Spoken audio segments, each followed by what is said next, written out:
I got a question on the double close because we bought a good amount of properties from wholesalers. I've never been part of a double close.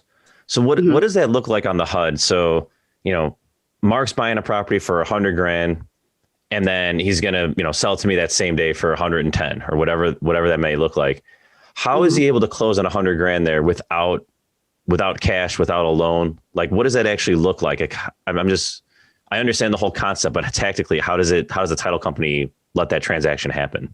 Well, first thing we have to determine is who's the title company, right? So let's say in your A to B, you being B, the buyer, the original buyer, you agree to pay all title fees, which is, I always say, I know like investors try to save as much money as possible, but I always say agree to pay the title fees because that's how you can control the transaction. Yep. If you don't agree to pay the title fees and the seller's attorney pulls title and they pull title with somebody that, we can't really do that with, then you're going to have to close on that transaction with your own money and then sell it right back.